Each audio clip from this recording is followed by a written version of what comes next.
All right, there we go, and we're live. Hey everybody.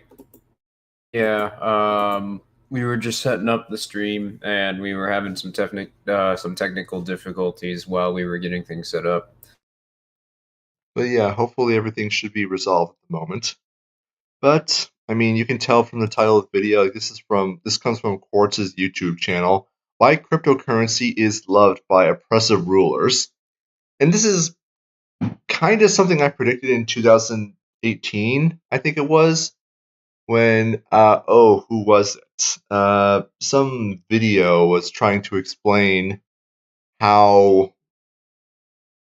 like what would happen if I think it was like what would happen if there's no government or something like that. Yeah, But I'm trying to. That doesn't ring a bell because that's just kind of a super generic premise for a video, and the way that statists would approach it, it's almost exactly the same as one. They're all exactly the same, basically. But yeah, it was actually kind of predictable that governments would inevitably take this approach towards trying to spread propaganda about cryptocurrencies because for the last couple of years, they've been putting out unfounded claims through state media that that the government could efficiently track cryptocurrency, or that it's not as secure as people who are selling it want you to believe. mhm. Um, so that was sort of their initial line that they were putting out. Usually by referring to things that weren't types of cryptocurrency or had nothing to do with cryptocurrency as quote unquote crypto. That's typically what those stories consisted of. But yeah, it wasn't really effective even from the start. It didn't it didn't really affect how people were trading cryptocurrency because, turns out utility trumps ideology almost 99% of the time. Probably more than 99% of the time. Yeah, You know, and I JC Armitage is right. It did come from the infographics show. And I made actually two replies to one of their videos. And in one of them, I believe it was making a counter narrative to their video. I explained that as they being a government system deteriorates, you're necessarily going to have quite a large amount of propaganda trying to dissuade people towards using alternative means to government infrastructure, which of course would mean cryptocurrency, but by no means is limited to it.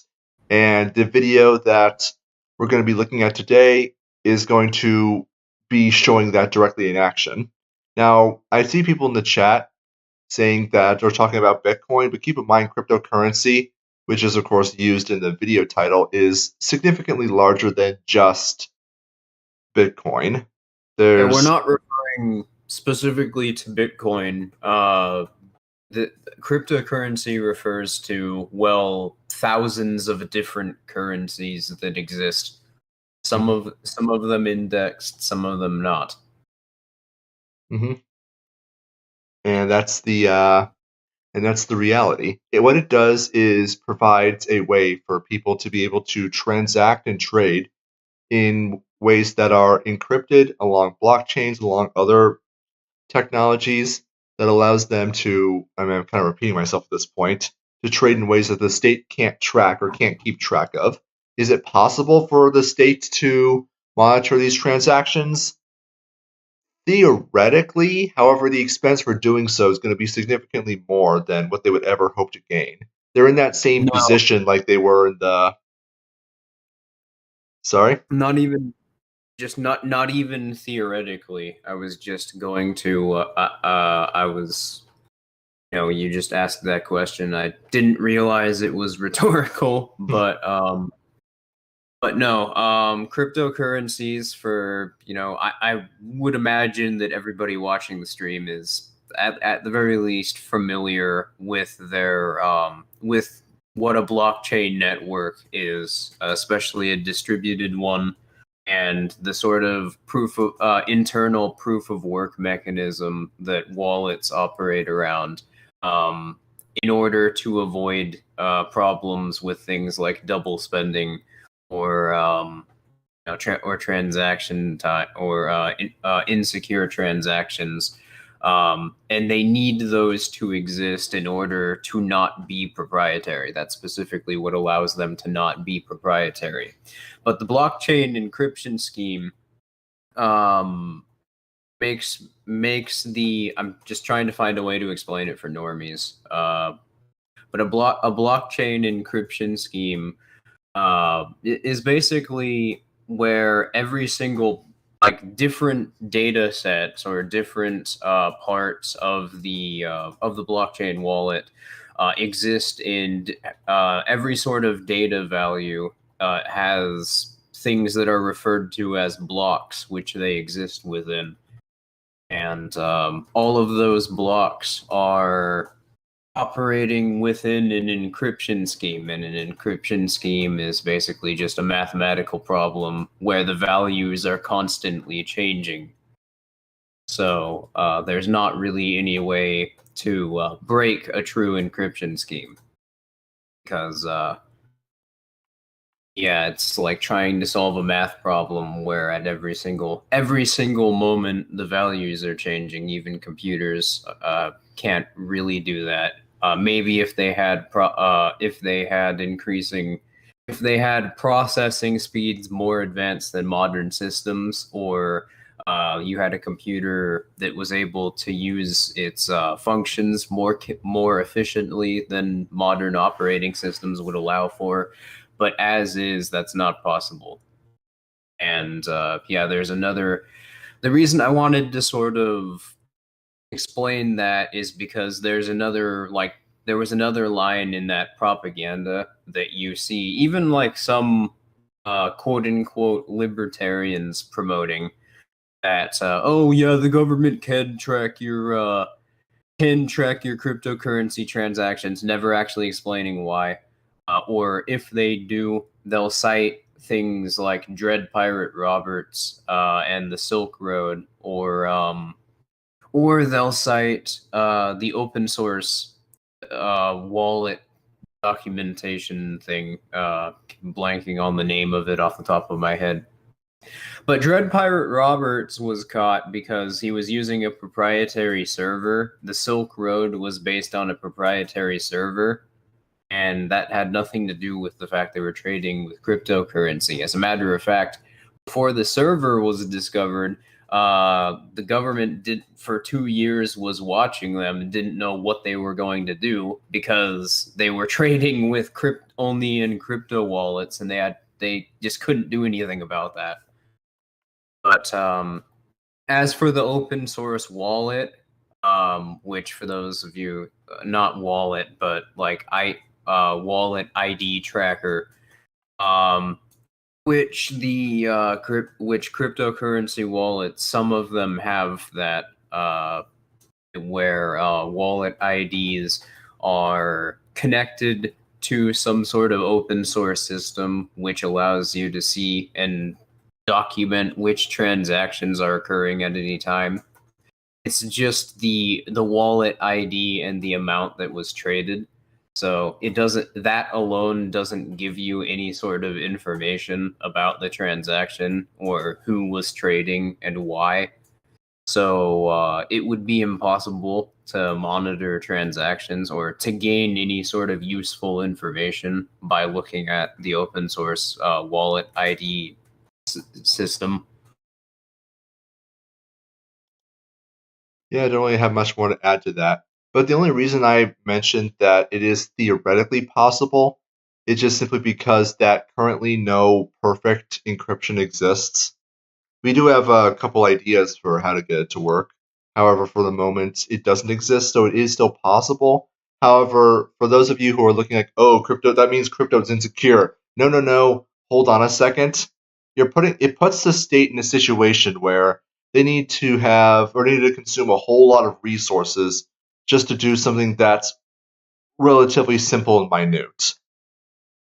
They basically need to run a whole lot of very powerful computers to have a guess at trying to break the encrypted algorithms, which for even the most powerful computers can take thousands, even millions of years just to finish. So is it possible? Yes, but by the time that they do break it, it's not going to be terribly useful to them, and the amount of resources, time, and effort that they spent trying to break it is just never going to be worth the value of what it is that they hope to learn from whatever transaction that they seem to be very interested in.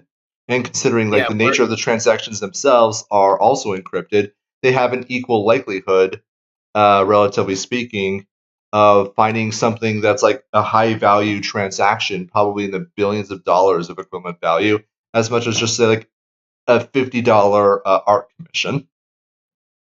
yeah, we're talking about spending tens of millions of dollars running computers for only a couple hours or so to be able to gain information on what Billy did with his $5. Pretty much. So even if it was hypothetically possible with assuming current standards of technology for governments to set up like a watch center, they basically would be better off if they didn't set such a thing up because of how disastrously inefficient that would be. hmm Now, I see someone in a comment asking what our stances on VPNs and Tor is. Do you What want is to? your stance? Well, VPNs are useful. However, you're better off going with a open source VPN or even trying to figure out how to set up your own VPN because a lot of the centralized services like ExpressVPN, NordVPN, you might have seen your favorite YouTubers having advertisements for them on their channels. Those are, of course, although some of them might be headquartered in foreign countries, they are still subject to being opened by the government or by the governments that they're headquartered in. And so it's not perfect. However, it is very easy and accessible for normies. And that actually is incredibly useful because although it's not perfect and there are lots of ways around it, it does provide a very strong disincentive for your web traffic to be looked at for the same reason that locking your car in a grocery store parking lot is not going to protect it from all carjackers or people who just break into people's cars to steal the stuff inside. It's not going to work all the time, but it is going to disincentivize quite a lot of people. So it's just a good form of risk mitigation. And Tor was software set up by the Department of Defense several years ago. The protocol was designed by them, built by them, and several of the Tor nodes that are currently in operation, a very good percentage of them, are still run by the Department of Defense. So, although Tor is good, you're going to want to be very careful about which nodes you connect to when you use it, because if your web traffic is connecting through a Department of Defense node, it means that they basically have very easy third-party access to any transactions that you're possibly doing.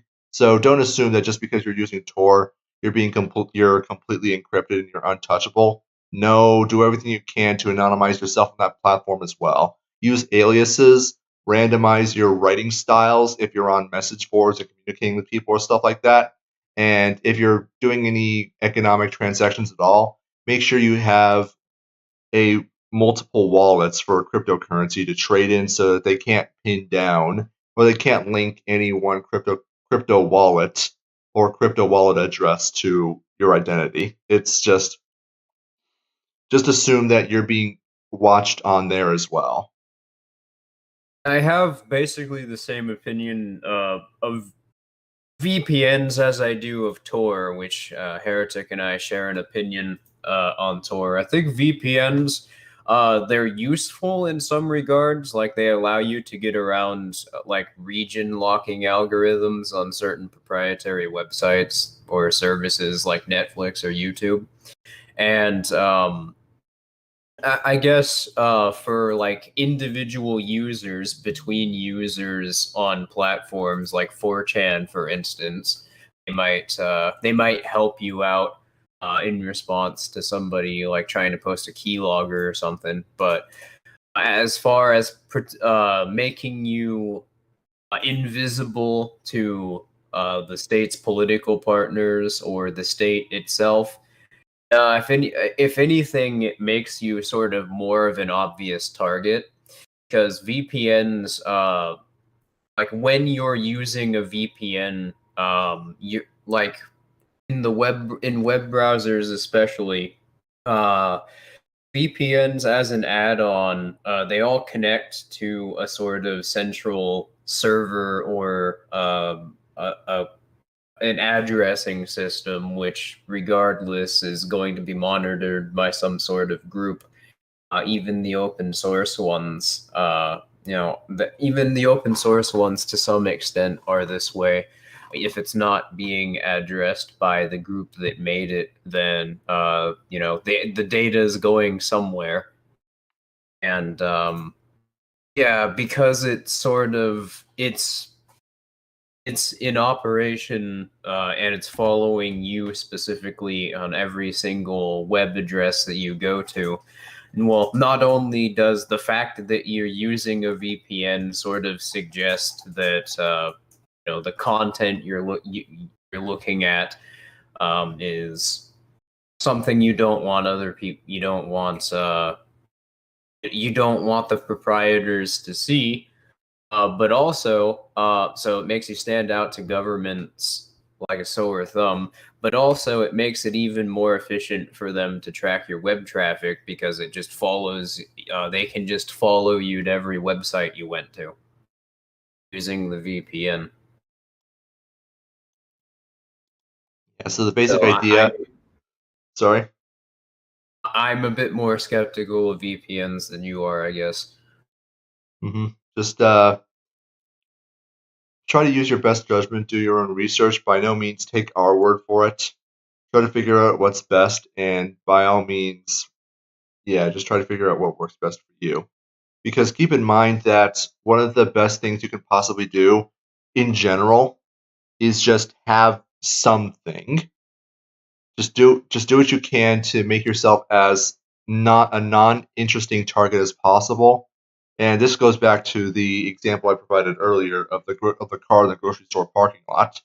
A lot of car thieves and a lot of car people who break into people's cars and take the stuff that's inside.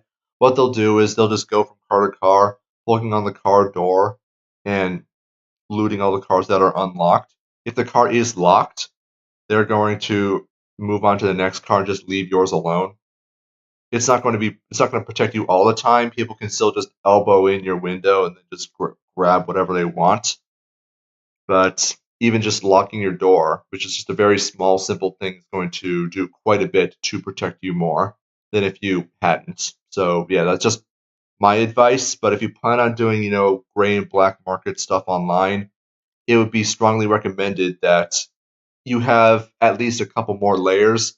Perhaps the simplest thing people can do is make sure that any online identities that they have are not connected to their real life, name or address or what have you. So if you are on Twitter or Facebook, for example, I don't know why you would be, and you have your alias or you use your alias on there and you're following like your IRL family members, that's a risk. If you have a LinkedIn account, that's a risk. If you have some way to connect any of your online identities, like maybe a Steam account, that's a risk. Just you got to be very careful about that. Make sure you haven't at some point given away information online that could be used to link to you, because that's always going to be a risk. But with this in mind, I think we've talked about this enough. I think we talked about this enough, so I think we should go into the video itself. Sound good? Yeah, sure. All right. But there's one thing that I was gonna say about what we were talking about, and this is before the person in chat asked us this question. You mentioned you predicted it in 2018. I saw it coming at least as long, so I don't know which one. I guess we both predicted it, but yeah, this was going to be their next line of propaganda. Mm-hmm.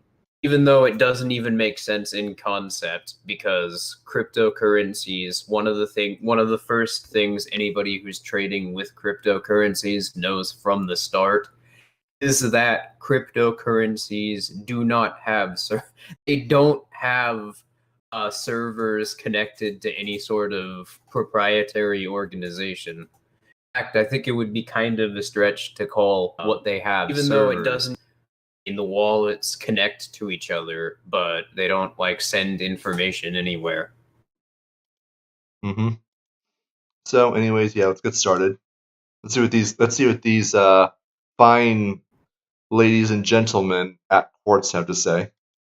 This is a think tank in Massachusetts, and it looks a little like you might find the X-Men or Harry Potter inside. Welcome to the American Institute for Economic Research. Come on in. Instead, you'll find Jeffrey Tucker. He's not a wizard. God damn, look at that boy's house. Seriously.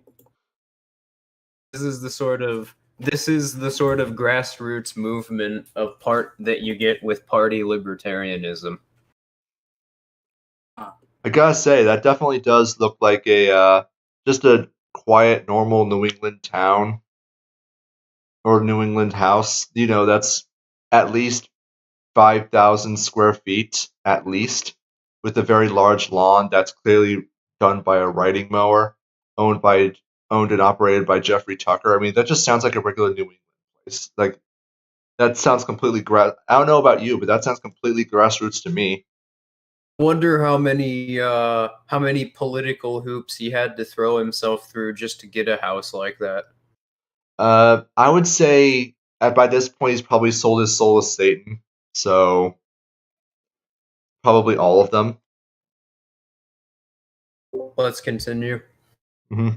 I'm just saying, I don't think you get a house like that without having had your dick sucked by at least one child. Anyways, continuing. Libertarian. He's become an outspoken advocate for technology he thinks will change the world. This has become a kind of a headquarters for crypto thinking. Crypto, the digital, decentralized currency that all began with Bitcoin. But Tucker sees crypto as more than the latest technological magic. Crypto is a tool for the right kind of democracy. It invites every single individual into full participation in economic life. Yeah, I can't help but think, like, didn't we see him in the last stream? Didn't he do a part in the questions libertarians have for status video? Yeah, he was involved in that, actually. Yeah, I can't remember what he said in that one, though. It was something about... No, I remember what it was. It was left-wing statists, why do you go to the state for your concerns about feminist issues or stuff like that? Basically responding to the SJWs who would have been all the rage in 2016. Ah, right. And so that was a very silly question at the time, when it's very clear that this guy is going to the state to try to resolve state issues. I mean, at the very least, with SJWs, from their internal logic and reasoning, insofar as that actually occurs, it's completely understandable that if you genuinely believe that, the state is, or that you need that feminists, or that, women and minorities and all these intersectional, the Rainbow Coalition are being oppressed by the evil patriarchy, that you would go to the state as a redress for your grievances. It's a terrible idea, of course, and it's only going to make the problem worse, but you can at least see where they're coming from. Whereas Jeffrey Tucker is very much of the opinion that you need the state to dismantle the state. Yeah, I'm sure that has absolutely nothing to do with all the things that the state has done for him. Mm-hmm. In all of the political interests that he clearly has. But just think, also just go back to the way that I don't literally mean like go back, but just think about how he was describing cryptocurrency. It's an attempt to basically co-opt the crypto anarchist movement. This is a more efficient transparent way to have a democracy. This is gonna be better. This is gonna make the state more efficient. That's libertarianism. Libertarianism is just conservatism, and conservatism is just being an efficiency expert for the state. That's more or less what Jeffrey Tucker seems to be talking about. No, Mhm. you want to know the great thing about cryptocurrency is it invalidates banks. It makes it so banks aren't a thing that necessarily need to exist anymore, at least in the way that they're currently modeled. It means that economic systems have basically been slowly uprooted because fundamentally it means that all trade is going to occur between individuals on a sort of grassroots peer-to-peer level. That's why the state is so fucking terrified of it, and fundamentally why the premise for this video is so stupid. When was this video uploaded? I was actually check trying to look really that up earlier, but I was having trouble, so I kind of just stopped. Yeah, earlier part of 2019. Yeah, so fucking it's, even though they've put this video out 2 years, almost 3 years ago now. Oh, it's still it's 2 years ago. I fucking farted for a second there, but even though they put this video out years ago, you haven't really been seeing much of this narrative since. And I think the reason for that is because this one was fucking even deader on arrival than the last one they were trying to push. And I'm trying to think here, and it sounds like what Tucker here is experiencing is cognitive dissonance, which the name Tucker just amuses me because I'm just recalling the George Carlin bit about the terrible boys' names. The And same reason Tucker Carlson amuses me. Mhm. It also Todd, Kyle, and Tucker. yeah, but it also amuses me because of the likeness shared, at least in name, with Benjamin Tucker. Even though Benjamin Tucker would probably fucking be like an Italian house mom and just fucking slap Jeffrey Tucker upside the head with his dress shoes over if he saw what Jeffrey Tucker was trying to pass as libertarianism. Oh yeah, I wouldn't even bear a fair fight. But it occurs to me that what Tucker is experiencing is cognitive dissonance, in that he likes the idea of cryptocurrency, but doesn't really understand why. And so he spent quite a bit of time trying to reconcile his belief in political partyarchy with cryptocurrency and came up with this incoherent amalgamation that somehow that cryptocurrency is going to result in the state being more efficient, more transparent, and it just doesn't make any sense because you saw him earlier trying to say that it's going to make the economy more democratic, it's going to make the state more democratic, it's a more democratic way of prescribing an economy. I can guarantee you that It literally isn't, though. he doesn't. It literally isn't.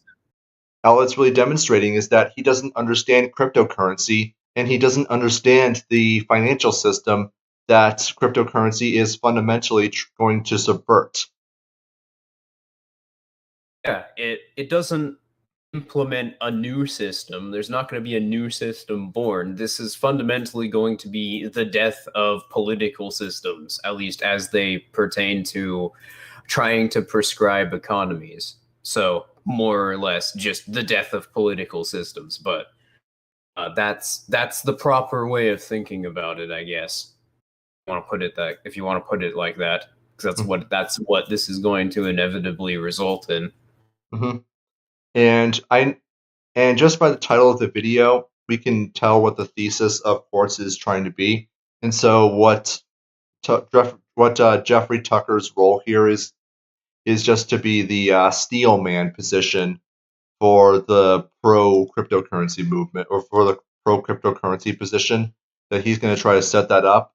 And then Quartz is going to go in, well, here's why Jeffrey Tucker is wrong. But anyways, let's continue. Yeah. Tucker thinks the promise of cryptocurrency is a world of greater freedom. freedom through universal access to free, democratic markets.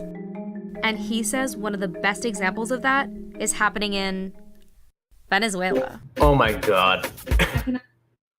What That's happened? really. Did you not hear what they just said?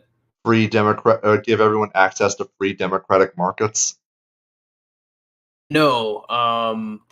The the case that they're trying to build here is so unbelievably stupid that I can't even believe that's honestly where they're going. You're going to criticize the state and you use Venezuela as an example of state planning, but you point to people who are freeing themselves from state planning using cryptocurrency. Curious libertarians, I'm so smart. Oh, I see it now. Yeah, I remember that. She was going into the spiel trying to explain about what Jeffrey Tucker believes, how it's going to give everyone free access to democratic markets, and then there's just an audible sigh as she mentions Venezuela as an example. And I think that no one who is being intellectually honest is going to make that argument, but I think that it's amusing now that when we're pointing to people freeing themselves from the state tyrannies that the systems their proponents for create, and in examples where those tyrannies become so late in their debt cycle and so onerous over their markets that they sort of collapse in on themselves and make it intolerable for anybody to continue living in that political infrastructure, to the point where they have to now associate around the political infrastructure, i.e. disproving pretty much everything that the state is sort of supposedly held together on in theory. When we point to these examples, it's like, oh, you're looking at the Venezuelan economy. That's fucking. Isn't it funny? The libertarians are pointing to state planning, the result of state planning. Like that is, it's so. I can't even honestly wrap my head around that reasoning. It's just I want to say it's shifting the goalpost, but that's not even right. It's just because I think the implication is that libertarians are starting to use Venezuela as their ideal society. Well, no, we're pointing to it as an example of how this vehicle of undermining political tyrannies is doing just that, slowly but surely. Mm-hmm. Anyways, I backed up a bit just so we can appreciate that audible sigh one more time. Like, one thing I love about, like, I originally despised it, but nowadays I find some amusement in it, is that a lot of the format of SJWs and Quartz's and SJW platform, a lot of their models in terms of how they present information is that when they want to disagree with something, they'll take on that very sarcastic tone. And it's once you start to notice it, you'll start to notice it everywhere. It's a very John Leibowitz way of presenting information, and their arguments are complete dog shit. So it just look at the camera with a sarcastic expression in your face and roll your eyes when your opponent is making their argument, because you have absolutely nothing that would even approach being able to respond to it in any rational sense. Oh, just ridicule it. That'll make your argument more correct, I promise. But anyways, because we don't need people to believe us in order to kneecap what you're being a proponent of. So it doesn't matter. We're gonna be at your neck at some point anyway. Mm-hmm. Anyways, continuing, I just backed up a little bit so we can appreciate that audible sigh one more time. And he says one of the best examples of that is happening in Venezuela. Economically destroyed Venezuela. Where the economy is falling apart, where there's, a despotic regime that's pillaging essentially everything, using its control over the monetary system. Tucker told us how Venezuelans are mining Bitcoin to escape their country's crippled financial system. It's like a And Dash. Sorry? It's actually mostly Dash and Litecoin, but okay.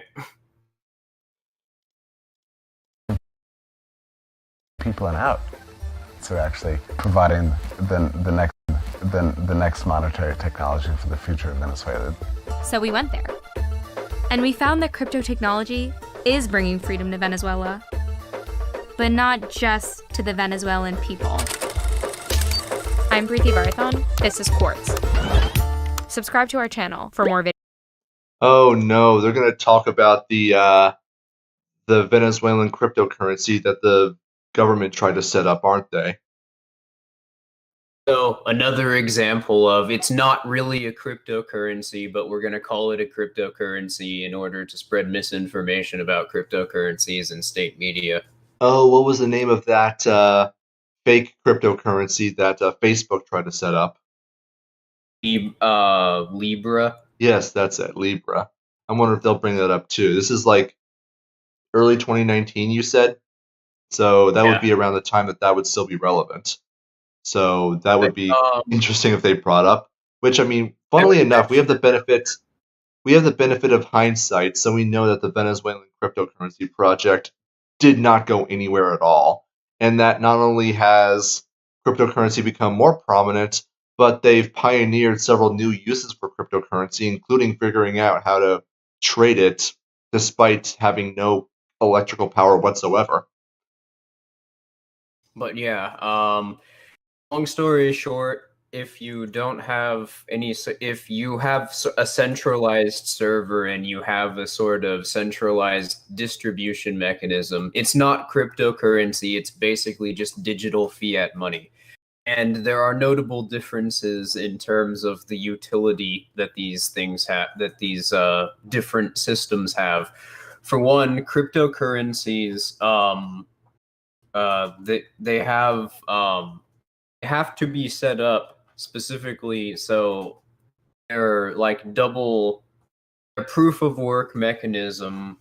I was blanking for a second, but their proof of work mechanism is set up so that cryptocurrencies don't run into the issue of double spending.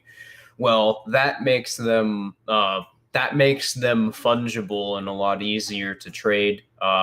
So that gives it some recognized points of utility from the start.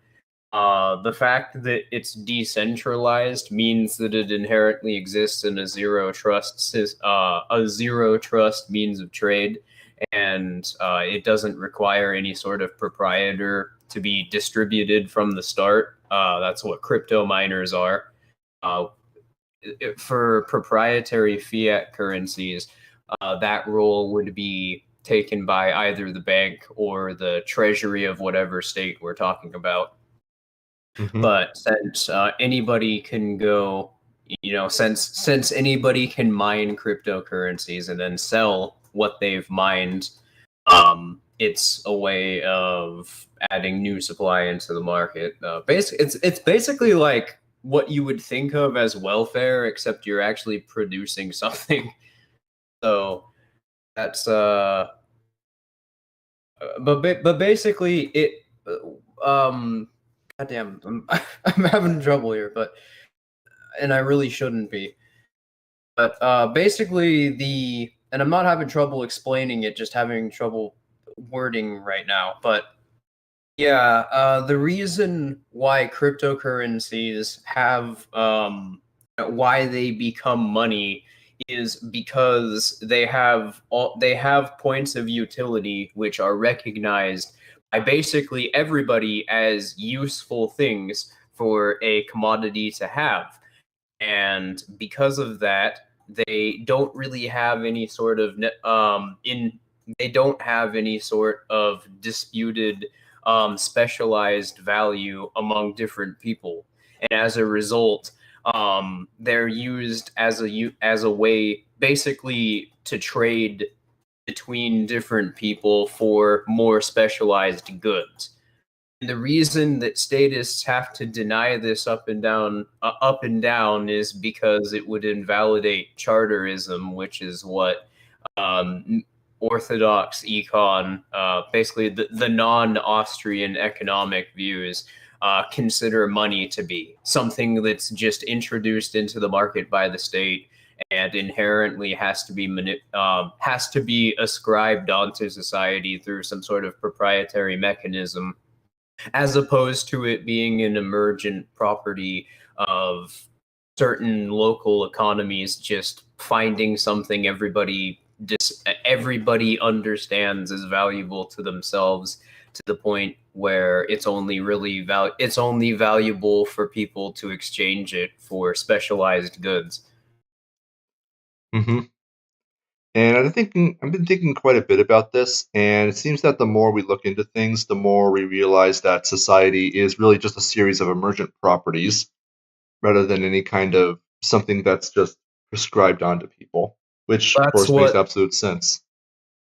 Yeah, that's what studying social sciences is. That's why that's an important caveat to make when you're studying something as a normative science or as something that's prescriptive, or something that's social. It's important to note that in your principles.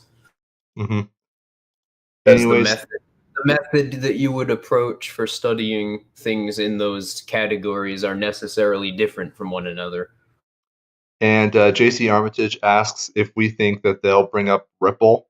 I'd be genuinely surprised if they did. For those of you who don't remember, Ripple was another fake cryptocurrency, not like Libra, but they attempted to bring that up, or they attempted to bring that into the crypto market, even though it had no supply cap, was proprietary, was not even encrypted. It was basically just a digital fiat currency. So there was literally a bank that was supplying Ripple. Mm-hmm. So it's not a cryptocurrency. I'd be genuinely surprised if they brought that up as an example, but yeah, the fact that they're showing I believe they call it the Petro, the fake cryptocurrency that the Venezuelan government is trying to create. But anyways, let's see what they have to say about Petro. Videos like this. In Venezuela, the money is basically useless. In December, Venezuela's estimated annual inflation rate crossed 59,000%. So something worth 80,000 bolivars today would sell for 47 million bolivars a year from now. That makes anything that isn't the bolivar, Venezuela's state currency, pretty valuable. And Bitcoin is a way to get that, because it operates outside the normal financial system. Bitcoin, by the way, has had a very bad year. This past year, it's been a worse investment than the euro, or even the Turkish lira. Yeah, we talked about this. But it's still... We talked about this on the last stream. The value of cryptocurrency, of Bitcoin, I guess it would depend on the cryptocurrency and on the specific local economy that we're observing. But the only reason that the market value of Bitcoin jumps like that is because different local economies are using it in different ways. And the U.S. dollar is also going into a greater rate of inflation, as well as the other fiat currencies. So basically, it's Bitcoin's not really volatile. Same goes for all the other cryptocurrencies. It's only volatile if you're treating it like it's some sort of prescribed monetary scheme. Because it's not. And right now, the price of Bitcoin is $16,160.92. So, I mean, saying that cryptocurrency has not had a good year. I mean, I know this was made in 2019 when the price was hovering around like 6,000. But yeah, that has not aged very well, because right now it's on the way up. What's going to happen next? I can't say, but yeah, right now it's been doing really well. More valuable? Want to know why or even in the sort of fiat monetary system? Do you want to know why cryptocurrency is becoming more valuable? It's because more local economies are starting to use it. To say nothing of the fact that 22% of that 22% of the dollar supply in the world was created just this year. So as hyperinflation is going to start to hit the U.S. sooner or later, well, yeah, this kind of crap is going to keep getting worse. Also, Anarcho Chadian did point out something very useful. That she doesn't explain at all why the bolivar, the Venezuelan fiat currency, was so heavily devalued. It just kind of happened as far as she's concerned. Which They maybe glossed for over it.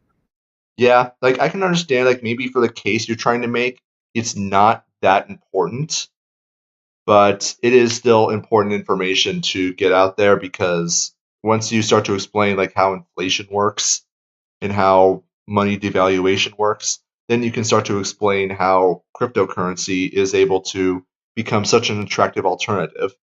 But yeah, that's something that's definitely so useful. Anyways, I think we should continue. Still outperform the bolivar.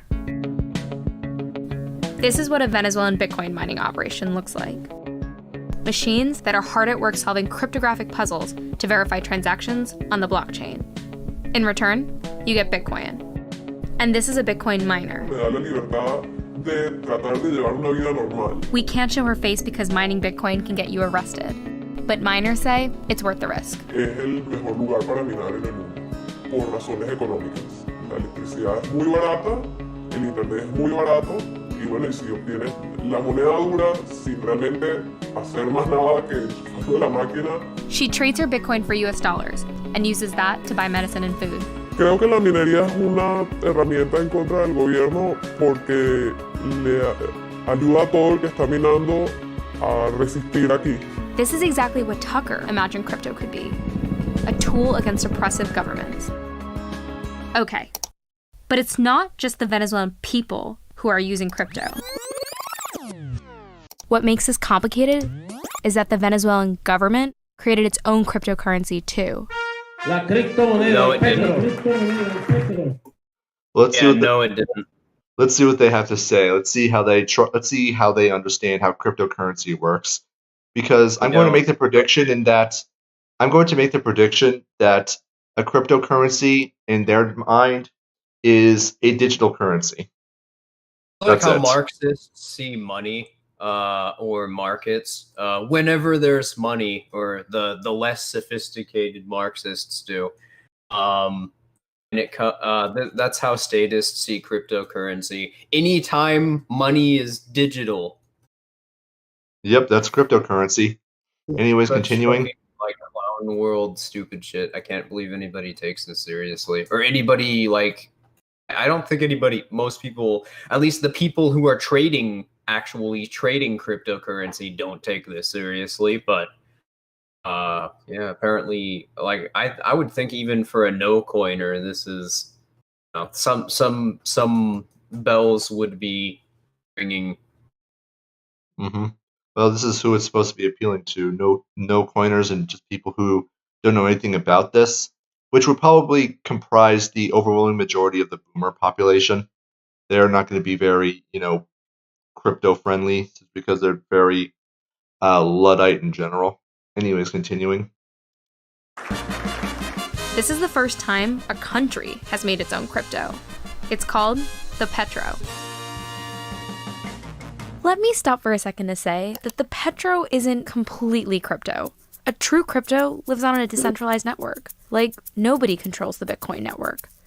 But the Petro is controlled by a government. And this government in particular has been called one of the most repressive, autocratic regimes in the world. I mean, that is true, but there is also significantly more to what defines a cryptocurrency than just being on a decentralized network. It also needs to have a static supply cap.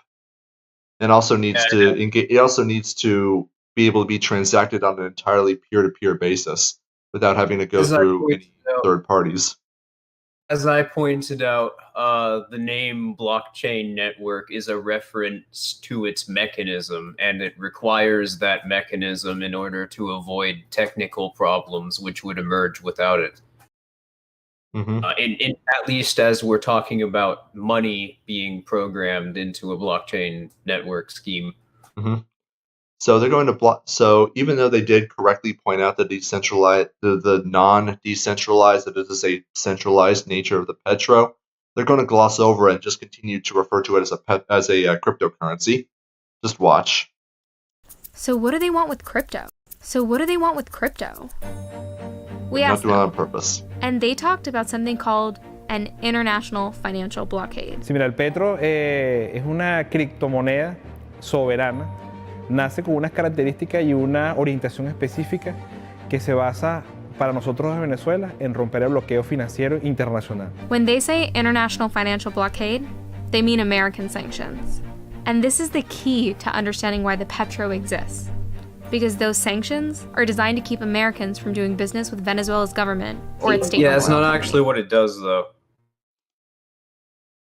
It was the Venezuelan government immediately after creating Petro tried to introduce it to their white market firms, who also basically had to buckle under the pressure of how influential cryptocurrencies are and had to start trading in cryptocurrency.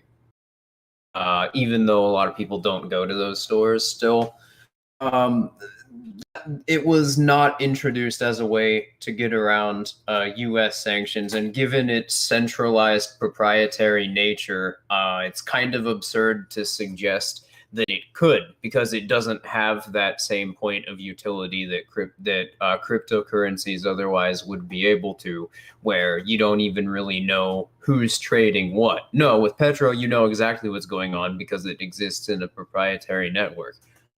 So that's very disingenuous. It's poisoning the well. They're saying, "Oh, well, that was the intention, and that's what as if to suggest that's what Venezuela's motivations were, the government of Venezuela, and as if to suggest as well that that's functionally what the Petro has been doing." No, it's failed it was a failed attempt to try and subvert the local crypto economies that were sprouting up all over Venezuela because the Venezuelan government's political economy committed toaster in a tub. And this attempt to try to prescribe a new currency onto the population, well, is doomed to fail. How are white market firms in Venezuela supposed to know how much their products, goods, and services, insofar as they are able to sell them at all, are actually valued? Or is the price also prescribed to them by the government? Anyway, should we continue? Yeah, sure. Usually countries like Venezuela, with tons of debt and broken economies, raise money by selling bonds. But sanctions make that very difficult for Venezuela. So the Petro is really just an off-the-grid way to scare up money, backed by Venezuela's oil reserves. In other words, the Venezuelan government wants crypto for the same reason that Venezuelan crypto miners do, to get around the government. But the Petro is supposed to get around the American government. Frente a Superman surgió la kriptonita perfecta, la criptomoneda, el Petro. No podrá Superman con nosotros. The US is Superman, the Petro is kryptonite. You get it. The Venezuelan government thinks of itself as the resistance. And if you look at some other authoritarian governments around the world, they're interested in their own crypto too. Russia toyed with creating the crypto ruble. Turkey's thinking about the Turk coin. Iran's moving ahead with plans to create its own cryptocurrency. All countries where sanctions, or the threat of sanctions, make working outside the global financial system sound pretty good. Now, this actually brings up a very interesting idea insofar as there's already cryptocurrencies that exist. The government could easily just buy up crap tons of Bitcoin. In fact, some have. So why aren't they using that to transact among themselves and each other and foreign interests anonymously to get around U.S. sanctions? Because doing so would not only empower the crypto markets, but also governments really wouldn't get any use out of that, because government agencies do not have local economies. So They don't really have any utility for cryptocurrencies. That's why you see like the Finnish government just giving away cryptocurrency that they managed to confiscate because they don't know what to do with it. Yes, that's actually a thing. Happened. And that's exactly the point. And that's what makes cryptocurrency so damn revolutionary, because it's a product that allows people, and only people, not state agents, because I'm not entirely convinced state agents are people, to be able to transact in ways that the government not only can't stop, but if they did attempt to dry up the supply of cryptocurrency, they wouldn't have any use for it except to, hold on to it, which even then, simply holding on to it requires resources, especially considering that, well, governments suck at allocating resources in general, so they wouldn't know what the hell to do with it. So anyways, yeah, I think this is why all like Russia, Turkey, and Iran. I'm actually not sure what the progress is on their own cryptocurrency projects. I don't know about those. I'm willing to take what Quartz is saying with about their existence as truthful. However, I think I'm going to fall into the same problem that Venezuela has, that no one's going to use it, and it's not going to have any value whatsoever. It's not going to be decentralized. It's not going to be anonymous. It's not going to be encrypted. It's not going to use any kind of blockchain, and there's not going to be any supply cap whatsoever. The other thing I was going to point out is notice how they've basically like been caught in a loop now. Quartz has of just stating the supposed intentions of these governments as though that's something which is functionally happening, or as though that's actually what the governments have a motivation to do. That's something that basically all statists do, and yeah, it's basically a fallacious argument, because first of all, it's a fallacious argument. I referred to it as poisoning the well earlier, but yeah, that's in argumentation. That's what it is. But it's also very important to note when statists are doing this, because they're making presuppositions over basically what your major points of contention with them are.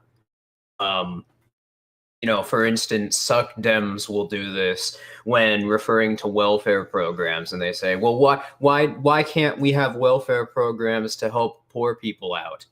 That presupposes that this is something welfare programs can do, and that this is the intention governments have in setting up these welfare systems.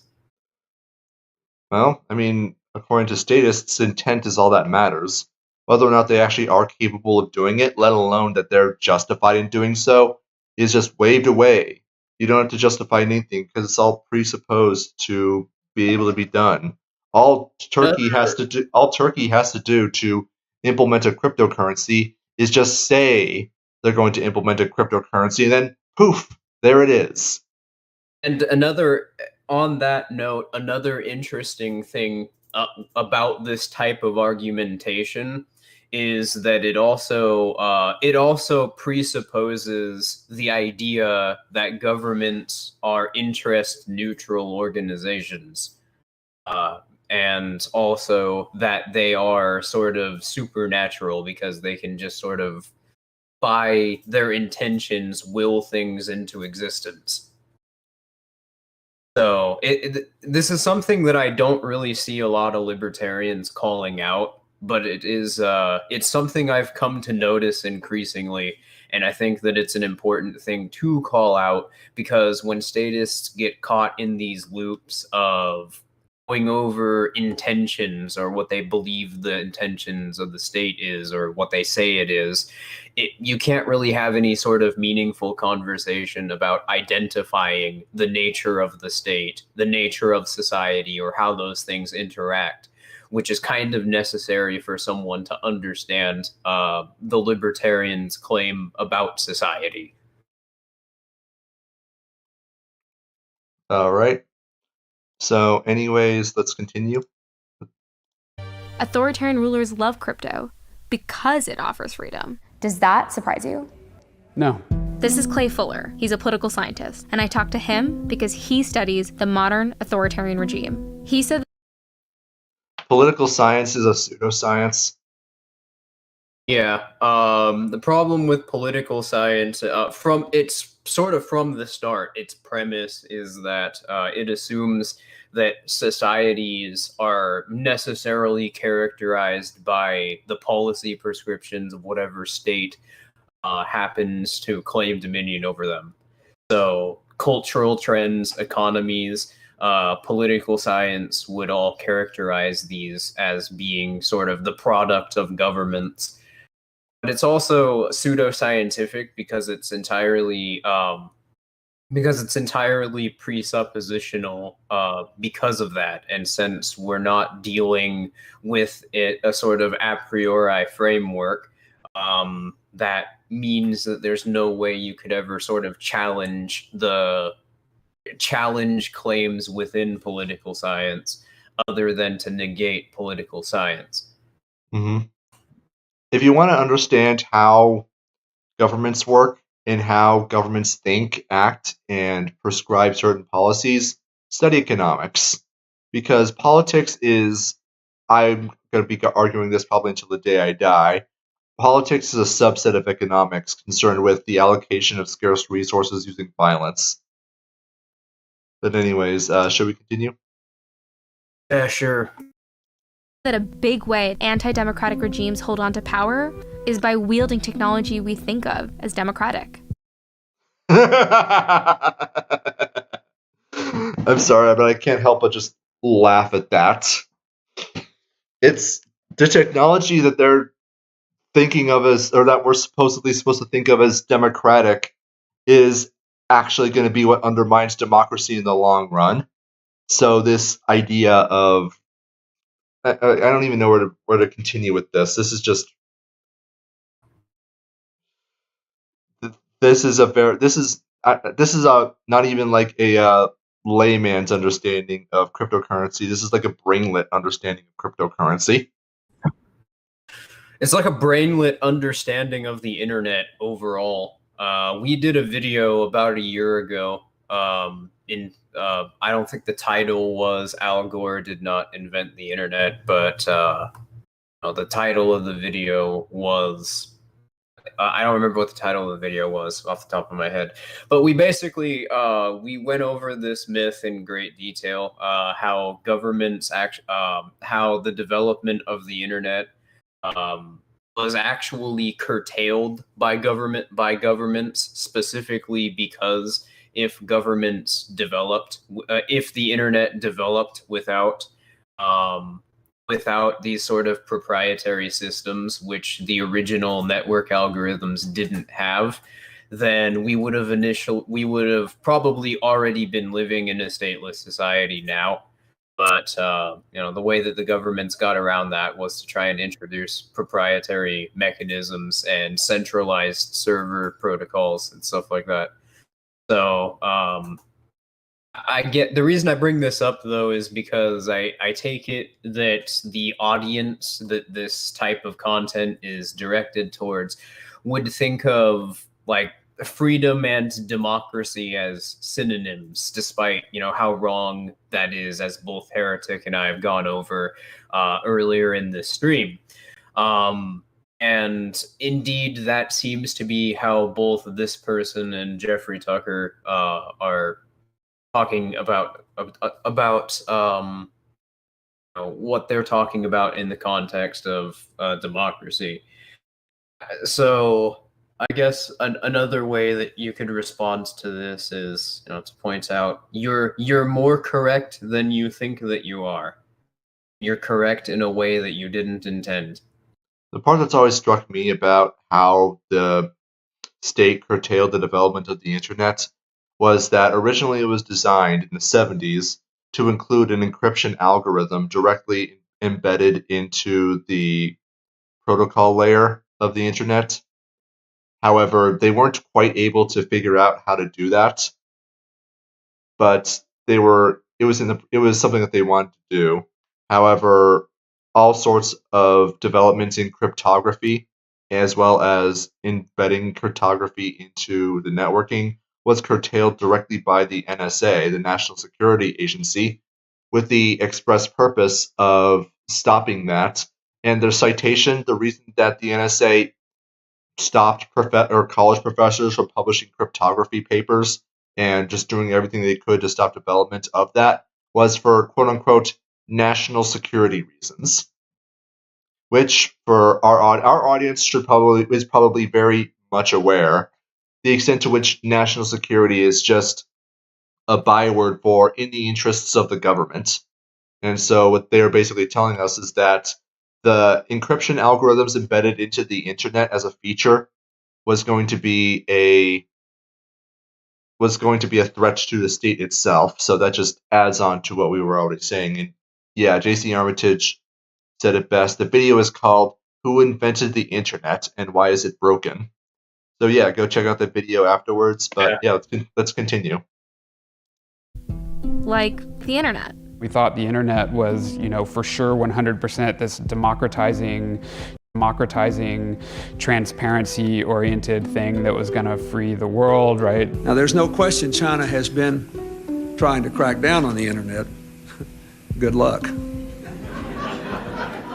But China was able to control the internet, and it actually worked out really well for them. How did we get it so wrong? The internet, cryptocurrency, any of these things are just a tool, like a hammer, right? It can be used to build something, or it can be used to cause great harm. No. Literally no. We already explained in a pretty good amount of detail previously what went wrong previously, and that is that, well, the United States government did everything they could to make sure that the internet was broken, make sure that the internet was riddled with proprietary software that was able to be controlled by third parties, namely governments. So yeah, it was extremely useful.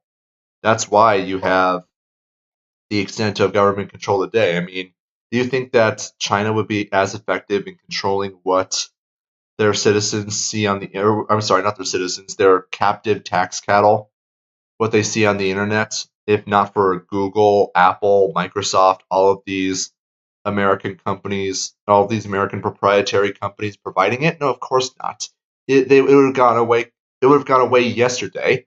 Otherwise, China would have to coerce like every individual website, every individual content provider on those websites to comply with censorship. And that would have just been absolutely ruinous for China if they could even locate and contact the content providers in the first place, which just would not have been possible. But because everything's built around the proprietary model, because you have the patent system that allowed Bill Gates in the 80s and 90s to take a whole bunch of open source software and then put a patent on it so that no one else was allowed to use it, and then resell it as his little OS, or his little glitchy OS. We now have the system that we have today. So yeah, everything that's happened today has just been, it's kind of almost uncanny how often the problem always comes back to government intervention. But then again, it's like the government is so ubiquitous in our lives that it's very hard not to find their hand in everything. Yeah, it's sort of difficult from a layman's perspective to identify the government's hand. But what I was going to say is I think in general, I object to this line of reasoning that everything is just a tool and all that matters is how it's used. Well, no, if we're talking about a tool, it matters sort of what it's made of. For instance, I guess in this case, the utility of it. If we were to take that back to a hammer made of plastic is not going to be as useful as a hammer made of iron and rubber. And likewise with the difference between cryptocurrencies and fiat money. No, there's a very obvious difference in utility between fiat money systems and cryptocurrencies, as I was sort of talking about in the beginning. The only thing that introducing that argument to this concept does is try to make it seem as though it's irrational to point out these obvious differences in utility in design, for instance, or to note the difference between the interests of the different actors using cryptocurrency and for what purpose. These sort of entailments about whatever situation we're looking at do matter. The context behind the situation does matter. And acting as if it doesn't is just is quackery. Mm-hmm. And just Sayabonga Doob says, turd flinging monkey, I assume that's what TFM stands for, calculated that the welfare state will collapse in the USA in 2037. How do you calculate the collapse of the welfare state? You know about something that you guys probably don't, and I would say because of that, it's going to be a lot sooner. Mm-hmm. Yeah. And I can't wait. And the reason that we can't say is because, well, it would... I mean, I don't know if we can say why we can't say either. It involves FNet. So Mm-hmm. We'll put it like that. Yeah, that's fair. All right, so anyways, continuing. It depends on the user. Back in Venezuela, crypto is making some people's lives better. But the regime is also trying to use crypto to stay in power. Oh no, the regime is trying to use crypto to stay in power. That's literally the same thing as people using crypto to free themselves from the state. Yeah, and this is exactly what I was talking about earlier. Crypto is being used by people to free them, by people in the state society to free themselves from the state, from state tyranny and from state intervention. So cryptos like Litecoin, Dash, Bitcoin, Monero, all of these things which are actually cryptocurrencies, but the government is also using cryptocurrency in order to make itself more oppressive. But if you better not question that, because it's wrong to question the foundations of our principles or the premise of our argument. How dare you question our premises? Now, Now, just to answer Brokron Zero's question, Sircon, he goes by Sir Gora now, and yeah, he's doing okay, well, more or less. I don't know if you're in the Discord server, but he does pop in the voice chat pretty much every day. So yeah, if you want updates directly from him, that's where I would go. He's not on. There is a voice chat going on right now, but he's not on there at the moment. But he usually comes in like late at night. So yeah, just if you want to, just jump into the voice chat in the Backalley server, and you'll be able to talk to him personally. Though I don't know if you have access to the Discord server or not.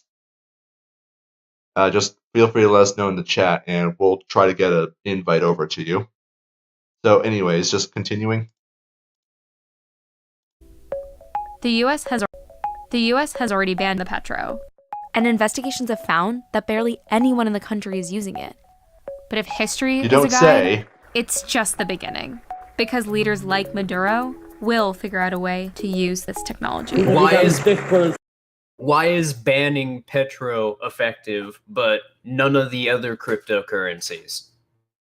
There's obviously a difference there. Even if you don't know what it is, it's absurd to treat them as though they're the same thing, and to dismiss questioning skepticism of that as, well, they're just tools. Well, it just showcases, it's a very generic term that just underlies their complete lack of explanation. Just like saying a hammer or a screwdriver is just a tool doesn't actually tell you anything, because you can't use a screwdriver for the same purposes of prying out a nail. I mean, I'm sure you could, but it would be not easily done. It wouldn't be as efficient, and only certain people would be able to do that. So only certain people would have utility for that. But then again, they would obviously have more utility for a hammer, because hammers could do that a lot easier. And hammers themselves, like, utility is something that is decided by each individual person. And that their utility for the hammer. The hammer itself doesn't really have utility because it's just a hammer. Mm-hmm. But it's important to know what the hammer is made of, and it's important to know where it is and in like what environment we're talking about. That's gonna sort of determine what utility an individual person is going to have for it. So I guess long story short, we're still going on about it, but yeah, holy shit. I hear that a lot, and a lot of people just kind of presuppose that that's a rational argument. You hear it a lot funnily enough in the gun control debate. But and that's probably where a lot of people picked it up. But yeah, it's absolutely not a rational argument. It's like it's a non-statement because it doesn't describe anything. It doesn't argue anything.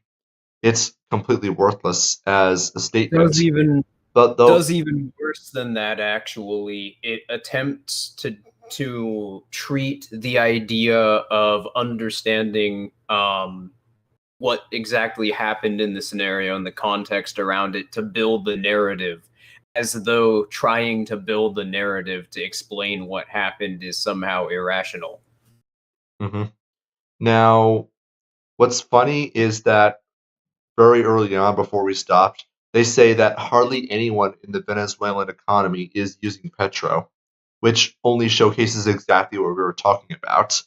You can't just prescribe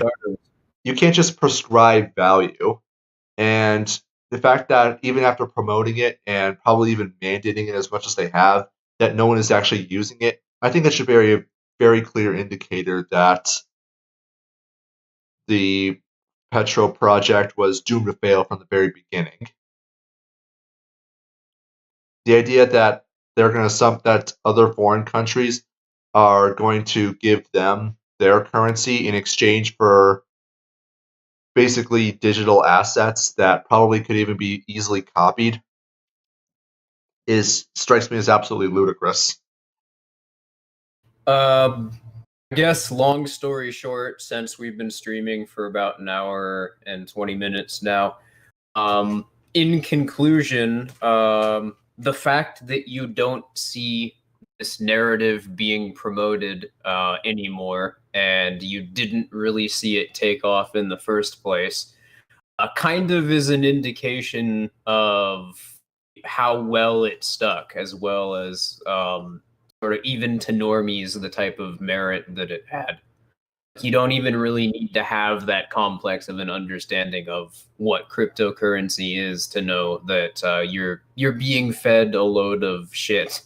Yeah, this video is basically over, so we can't just start to wrap things up here. But suffice to say, this video, like a whole bunch of other things we talked about that were made a while back, aged like fine milk.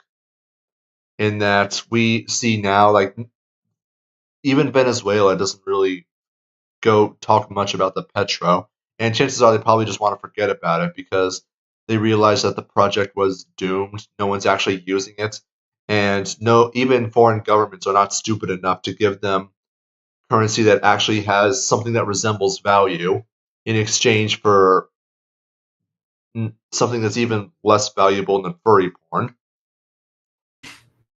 Furry porn as a type of currency.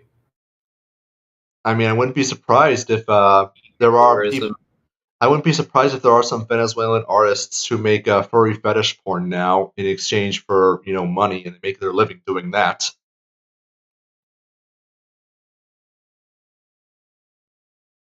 I feel like I killed the stream with that. You didn't kill the stream. Doug was telling me about the market of furry porn that exists. People will pay thousands of dollars for it, commissions of it. And that's why I suggested it as a possible alternative. But yeah, that's exactly what I was talking about, that images that can be endlessly copied on the internet are worth significantly more than a cryptocurrency prescribed by a government, which, if you understand how value works and how money works, makes perfect sense. But yeah, there's not really much more to say about that. I mean, do you have anything to add? Nah, pretty soon rare Pepes are going to be worth more than the US dollar, and they already are worth more than the currency of Venezuela. I mean, RuneScape currency is worth more than the Venezuelan dollar. It actually is. That's the funny part. This came out like 2 years ago. I'm sure it's gotten a lot worse or a lot better depending on your point of view today. And Yippee-yo, trust me, you do not want Dapperton Rule 34. I'm gonna take your word on that. I'm looking at the chat right now. I swear the thing, and yes, Omen Rose. WoW Gold is also worth more than the Venezuelan Bolivar, and it's certainly worth a lot more than the Venezuelan Petro. Yeah, that was the whole Petro project.